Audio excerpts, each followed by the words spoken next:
యెహోవా నిన్ను కాపాడువాడు. నీ కుడి ప్రక్కను యెహోవా నీకు నీడగా ఉండును.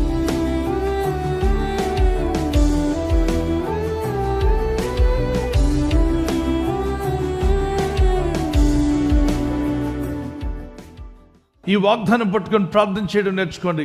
భయంకరమైన తుఫాను వర్షం వస్తున్నప్పుడు కోడి తన రెక్కలు విప్పి తన పిల్లలందరినీ గొడుగులాగా తన కింద చేర్చుకొని అది వర్షం నుండి వాటిని కాపాడుతుంది, గెద్దల నుండి కాపాడుతుంది, మరి పాము నుండి కాపాడుతుంది. ఎన్ని విధాలుగా ప్రయత్నం చేస్తుందో కోడి తన పిల్లల్ని రక్షించుకోవడానికి.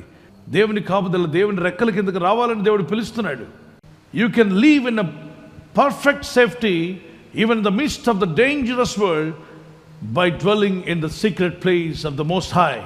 శక్తిమంతుడైన దేవుని నీకు ఆశ్రయస్థానముగా చేసుకొని ఆయన రెక్కల చాటును విశ్రాంతి తీసుకోవడానికి ఇష్టపడితే దేవుడు నిన్ను కాపాడతాడు. దేవుని రెక్కల నీడను ఆశ్రయించండి, ఆయన నమ్మండి, ఆయన ప్రామిస్ నమ్మి ప్రార్థించండి. ఆయన రెక్కల నీడను ఆశ్రయించినది ఎలా?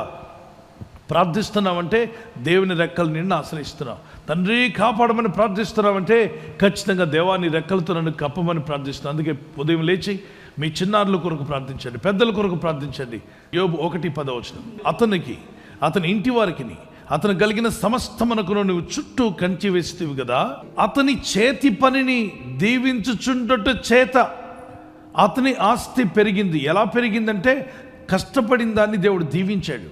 అతని కష్టార్జితాన్ని దేవుడు ఆశీర్వదించడం ప్రారంభించగా అతని చేతి కష్టార్జితం దీవించబడగా అతను ఆ దేశంలోనే బహుగా విస్తరించెను. ఎంతమంది మీలో బహుగా విస్తరించాలనుకుంటున్నారు? కరమెత్తి దేవునికి స్తోత్రం చెప్పండి. మీరు విస్తరించాలి, మీరు దీవించబడాలి. అలా అయితే మనం ఏం చేయాలి? ఖచ్చితంగా ఇది సాతానుడే చెప్పాడు ప్రభు దగ్గర. అంటే వాడు గమనించాడు, చెక్ చేశాడు, వాళ్ళ ఇంటికి వెళ్ళాడు.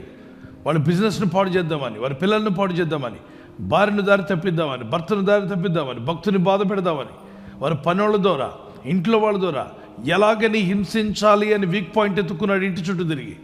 కాకపోతే వాడికి ఛాన్స్ దొరకలా. అంటున్నాడు, రిపోర్ట్ ఇస్తున్నాడు పరలోకానికి, నువ్వు కంచేశావు కాబట్టి మేమేం చేయలేకపోతున్నాం అంటున్నాడు. ఈరోజు వాక్యం వింటున్నా సహోదర సహోదరి, సాతానుడు ఎన్ని మార్లు మా ఇంటికి వచ్చినా వాడు మా ఇంటిని తాకుండా నీ కంచువే ప్రభు అన్నవారు ఒకసారి మీ చేతిని పైకెట్టండి.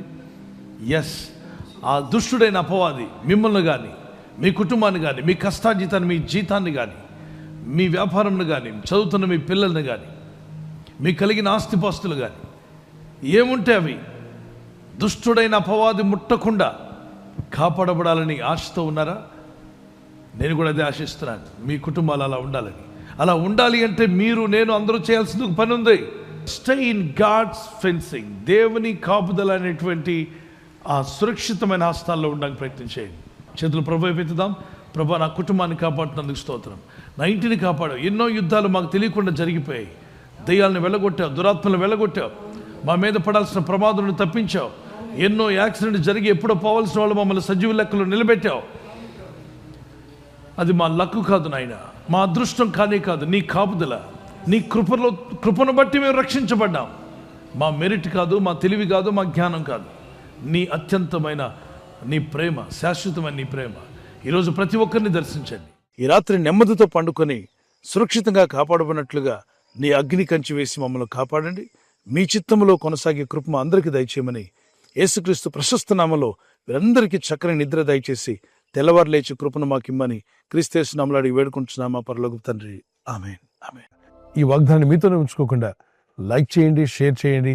అనేకులు ఈ యొక్క ఛానల్ సబ్స్క్రైబ్ చేసుకోమని తెలియపరచండి. సబ్స్క్రైబ్ చేయని వారు కూడా సబ్స్క్రైబ్ చేయండి.